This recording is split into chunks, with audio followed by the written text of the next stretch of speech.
imagine you've got £11 million. You spend £45 over the last year, and you start to consider yourself impoverished such that you cannot carry on. Well, that's the sort of stupidity that people are meant to believe, that the moon has shrunk by 45 meters in its circumference, which is 11,000 kilometers or 11 million meters, in the last few million years.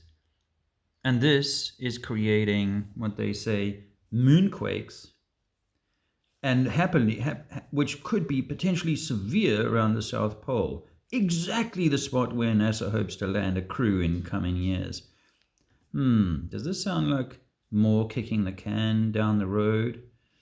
Because they're meant to go in 2026, and the first return to the lunar surface since 1972. Of course, when they went in 1969, 72, they weren't concerned about moonquakes. Everything looked pretty stable back then. So it just seemed like, and of course, believers of the religion will use this as their excuse as to why still, and I remember them promising to go back by 2021 and other 2023, and now it's 2026, which has been now, they're now building the excuse. You can think of, if you want, this is where the imagination goes.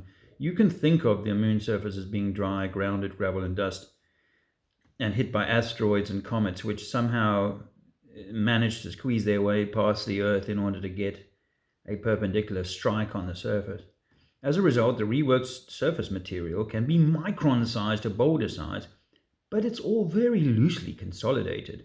However, when Armstrong and the other deceivers landed on there, they had no problem riding around in their dune buggy, playing golf.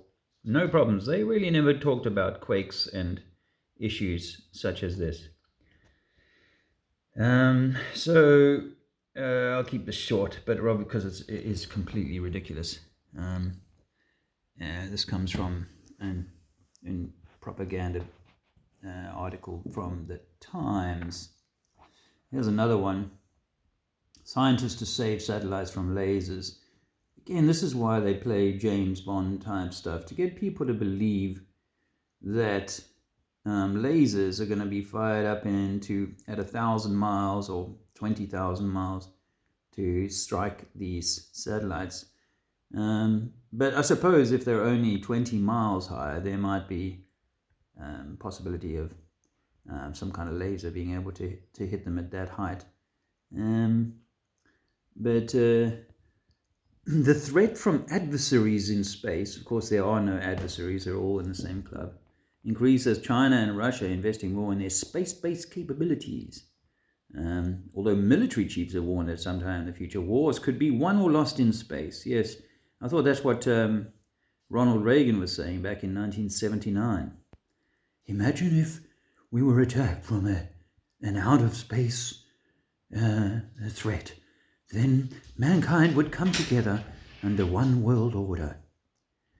The materials will protect British assets from cosmic radiation, like the Van Allen radiation belts, which didn't affect the astronauts back in 1969. Cancer or visual impairments to astronauts.